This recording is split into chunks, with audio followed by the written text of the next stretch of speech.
హరే కృష్ణ. నేను మీ ప్రతిమ. అందరికీ నమస్కారము.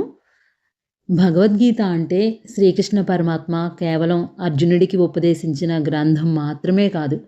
అర్జునుడనే నిమిత్తాన్ని ఆధారంగా చేసుకుని సమస్త మానవాళికి జీవన మార్గదర్శకత్వం చేసిన దివ్య జ్ఞాన సాగరం. అర్జునుడు కేవలం శ్రోతగా నిశ్శబ్దంగా వినలేదు. మనందరి తరపున సందేహాలు అడిగాడు, బాధలను వ్యక్తం చేశాడు.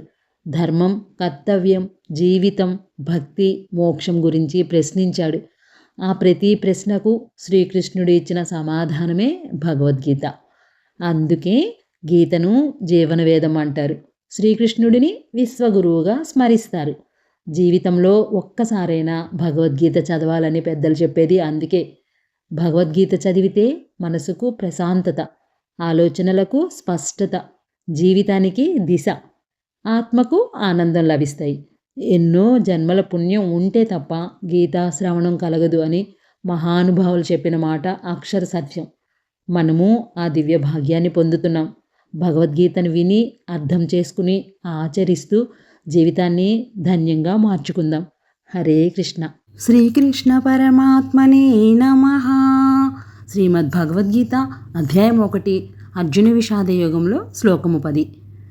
సంజయ ఉవాచ అపర్యాప్తం తదస్మాకం బలం భీష్మాభిరక్షితం పర్యాప్తం త్విదమేతేషాం బలం భీమాభిరక్షితం. శ్లోక మరొకసారి.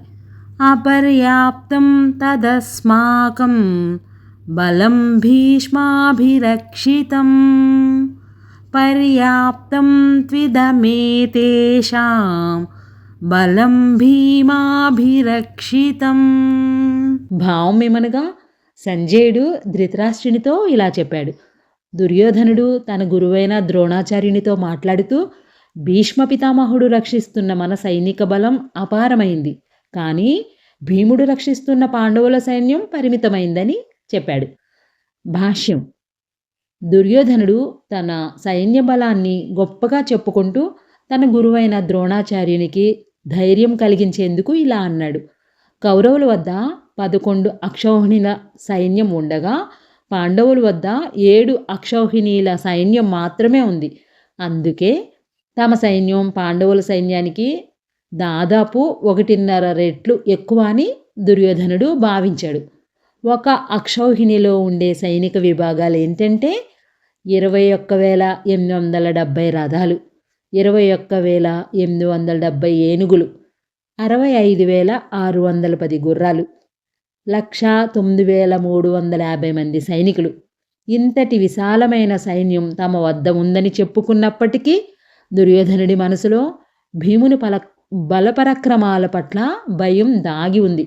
భీముడు మహాబలశాలి, మహారథి అంటే ఒకేసారి 10,000 మందితో యుద్ధం చేయగల వీరుణ్ణి మహారథి అని పిలుస్తారు. అంతేకాక నిండు సభలో భీముడు చేసిన ఘోర ప్రతిజ్ఞలు దుర్యోధనుడి మనసును కలవరు పెడుతూనే ఉన్నాయి.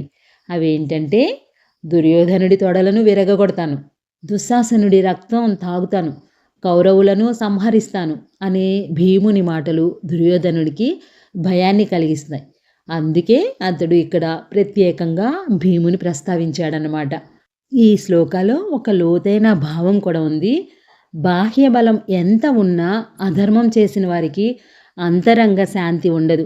ధర్మబలం, నిజాయితీ, భగవద్భక్తి ఉన్నవారే నిజమైన విజేతలు. సర్వే జన సుఖినో భవంతు.